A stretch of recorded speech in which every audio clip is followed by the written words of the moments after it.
Hey folks, welcome back to the Evil Dungeon Masters AD&D Universe podcast. I'm your host Vince, and it is Wednesday of December the 3rd, back after the holidays here. A little bit under the weather. Hopefully it's nothing major, but sometimes as this weather is getting colder and hotter and colder and hotter, especially here in Texas, you usually catch something. So that's what I'm looking at right now. Kind of a little bit of a cold, but we'll see. Hopefully it'll be fine. Anyway, Ask the DM at theevildm.com is the email address. Theevildm.com is my website. And you can support me by go to patreon.com/theevildm. Anyway, today we're going to talk about a spell, Raise Dead. A couple people wanted me just to talk a little bit about this spell because not a lot of people really, as a player character, get high enough to use this spell because you need to be 9th level to even use this 5th level spell. And usually in a campaign, Raise Dead will be done by an NPC because most players most games pitter out between, I want to say 5th, 6th level. Usually people get a little bit bored and they move on. Now, I'm not saying that's everybody. I'm sure there's people out there that play forever and just keep playing and just keep revamping campaigns and starting over and playing until whenever. But generally, when it comes to my campaigns or games with my groups, we fluctuate between games, and that's how I like playing games. I don't like playing one game for too long. It helps refresh the palate, and you get to play other games and experience other things. But anyway, the Raise Dead is a necromantic reversible spell, 5th level. It is a permanent on one person, a verbal and semantic. Casting time is 1 round, and saving throw is special. When the cleric casts Raise Dead spell, he or she can restore life to a dwarf, a gnome, a half-elf, halfling, or human. Notice there are a couple things in there missing. The length of time which a person has been dead is of importance, as the cleric can raise dead persons only up to a certain point. The limit being 1 day for each level of experience of a cleric. So thus, a 9th level cleric who's actually able to cast this spell can actually raise the dead of a body about 9 days. Now, the cutoff point for that isn't really noted here. So you as a DM have to be a little bit of a bookkeeper for this when it comes to this whole 9 days, especially if the players are on a time crunch and it's going to take a while for them to get there. You may want to write down when the person died, as far as this. Hopefully you're keeping track of dates in your campaign. Like I will have a spreadsheet. Well, it's not really a spreadsheet. It's in my notes. I keep it by day, and every time they camp or they do something, they go to sleep or something, I'll check off that day and then recap the next day with saying, it is now whatever date. And I'll even give them the weather just to be a little bit, today it seems kind of cold and the sun is rising. It's a little bit of warm, things like that. So it's a good idea to keep a note of when said person passed. So if they were in the middle of a battle, you have to estimate, okay, this person died here. This was midday. So you would put down died midday. So when it comes to the 9th day, if you want to be a stickler for that, you can write down that he has until midday of the 9th day. So continuing along, note that the body of the person must be whole or otherwise missing parts will still be missing when the person is brought back to life. And I remember I had an argument about this part exactly, that the player was arguing that it didn't matter, it would still grow back. And obviously if you read the book text, it says it still will be missing right there. And I guess it was one of those things that maybe they were confusing the resurrection or whatever spell with it or something else along the way. But I did have a player that argued about this, and I had to actually open up the book and say, look, dude, it says it right here. So anyway. Also, the resurrected person must make a special saving throw to survive the ordeal. See character abilities Constitution, which is a system survival shock, which they have to take care of.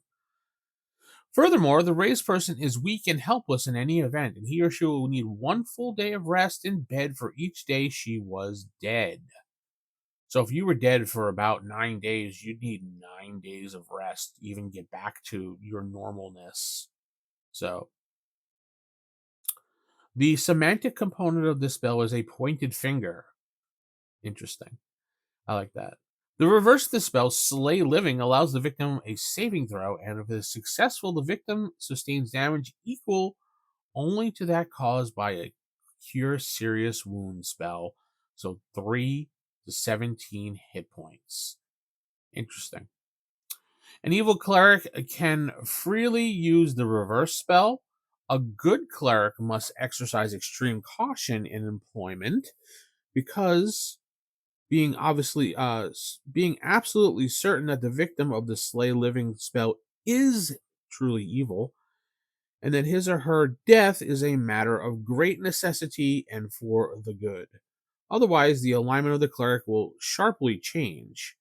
Note that a newly made undead, excluding skeletons, which fall within the days of being dead limit, are affected by the raised dead spell cast upon them. The effect of the spell is to cause them to become resurrected dead, providing the constitution permits their survival. Otherwise, they are simply dead. That was an interesting statement. So, if the skeleton was made within the 9 days of said death of whatever body, and you cast Raise Dead on the skeleton, it becomes a resurrected dead, which does that mean that the the skeleton falls to the ground and like suddenly magically like all of his parts come back, like skin and stuff like that, or does he become like a living skeleton? Because if it's because it said if parts are missing from the body here in the paragraph, it doesn't matter, they'll be brought back to life. So does that mean the skeleton you're a player and you become like a functioning intelligent skeleton running around? I mean, you have no body parts or anything, or whatever is rotting off of you or gone from you, and you're just like walking around, hey dude, can I have a cup of coffee? It's like, where are you going to put the coffee? You have no stomach. I don't know, just it's something to think about, because if that allows that, I kind of think that the Slay Living spell doing only 3 to 17 hit points for a evil cleric for a 5th level spell is a little weak, in my opinion. I would probably adjust that, because if you're using a Slay Living, the Raise Dead is powerful as it is. It brings someone back to life, obviously, and they'll be weak, whatever. But I would think that you have the ability to Slay Living and knock them down to the point that they're almost dead. 3 to 17 hit points, which doesn't really do a lot when it comes to your. I mean, if you're hitting a low level character, sure, but you're a 9th level character and you're casting a 5th level spell on an enemy or whatever that is good, evil, whatever, and you're only doing 3 to 17 hit points, and that's it. Yay, woohoo! Now, it'd have to do more for that. I would probably house rule this to something a little bit more drastic, saying that the character or the target in mind has to do a saving throw, obviously. Otherwise, they would be down and out with 1 hit point. Maybe I wouldn't kill them right out, but they would be out. If they pass the saving throw, fine. But if they don't pass the saving throw, they get docked down to 1 hit point and they are out. Maybe not dead, but they're out. And then if they want to kill them, they other, coup de grace them, whatever, then that's fine. But I don't think it should be. It should be a lot more powerful. If the reverse Raise Dead is powerful, can't see why a 9th level Slay Living would only do 3 to 17 hit points. Now, I mean, you're probably saying, I'm wrong or that's stupid or whatever. Hey, I don't care. It's my game. I can really do whatever the hell I want, just like you could do whatever the hell you want in your game. So that's how it works, and that's how D&D is, or real D&D, I should say. You have the ability to do what you want in your games to make it fun for everybody. So now, I was looking at this. I've noticed that they don't, under Raise Dead, they're obviously missing Elf for the reasons we all know, but half orc is not even in there at all. And we have dwarf, we have gnome, we have half elf, halfling, or human, but we don't have anything else. That's it. They don't consider elf because elves really don't have whatever it needs, which was what was it? Yes, right, spirits.